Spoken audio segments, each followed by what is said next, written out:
एक गांव से होते हुए एक हाईवे रोड रहता है। उसी गांव के बाजू में एक ब्रिज भी था। हाईवे से जाने वाली गाड़ियां उस ब्रिज के ऊपर से जाते थे।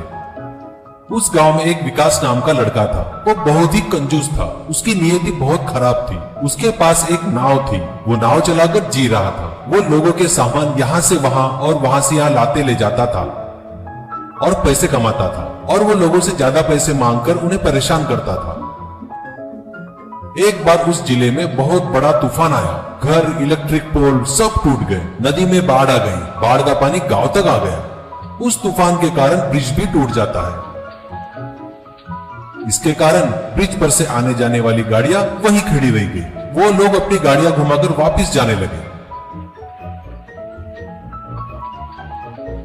वहां ब्रिज को देखने कलेक्टर और इंजीनियर आके ब्रिज को चेक करके वो ब्रिज बनने में 1 साल लग जाएगा करके उन गांव वालों को बताते हैं। ये सुनकर विकास की नियति खराब हो जाती है।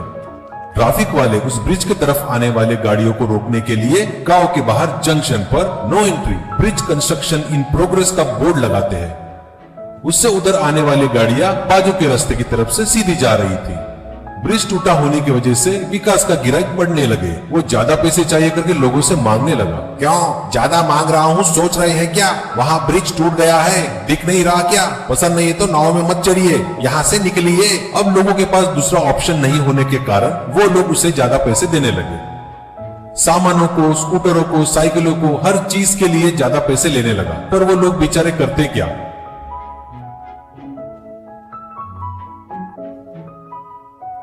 एक दिन विकास की लालच बढ़ जाती है। वो जंक्शन पर जाकर वहां लगा नो एंट्री बोर्ड को निकालकर फेंक देता है और नदी के पास आकर खड़ा हो जाता है। थोड़ी देर बाद एक आदमी अपनी महंगी कार से आता है। वहां बोर्ड न होने के कारण वो सीधे टूटे हुए ब्रिज के रास्ते पर आता है। ब्रिज के नजदीक आकर देखता है तो ब्रिज टूटा हुआ था। आदमी, ओ शिट, अब कैसे जाऊंगा?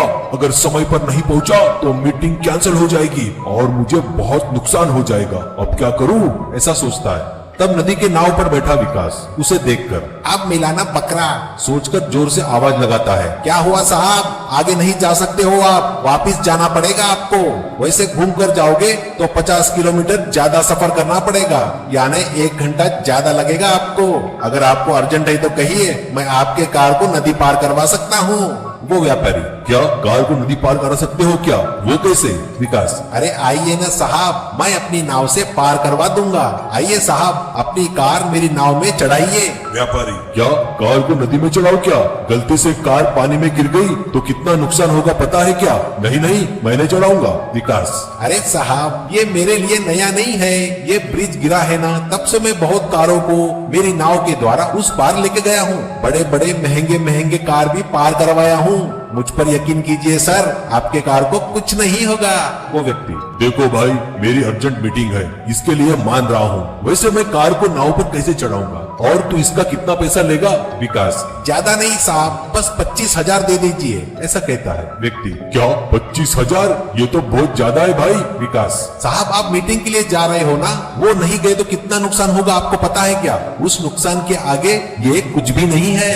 ये कोई बड़ी रकम नहीं है, आप ज्यादा मत सोचिए साहब। ऐसा कहता है। अब उस व्यक्ति को भी रास्ता नहीं दिख रहा था। वो हाँ कहता है। अब विकास 2 लकड़ी के पट्टे को नाव में से नदी के किनारे पर डालता है और कहता है, साहब इन पट्टों पर से गाड़ी को नाव में चढ़ाओ, जल्दी चढ़ाओ। व्यक्ति, अरे बाप रे, मैं कोई सर्कस में काम करने वाला स्टंटमैन हूँ क्या? ये अपने से नहीं होगा भाई। नुकसान हुआ तो नुकसान हुआ, मैं तो वापिस जा रहा हूँ।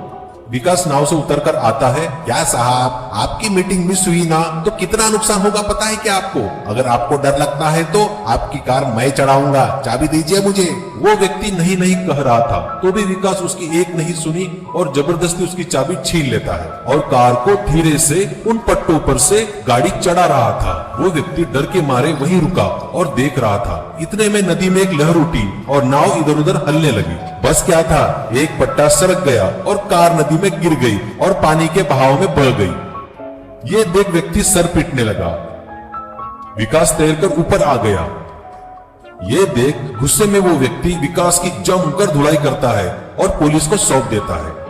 वैसे विकास अब जेल की हवा खा रहा था।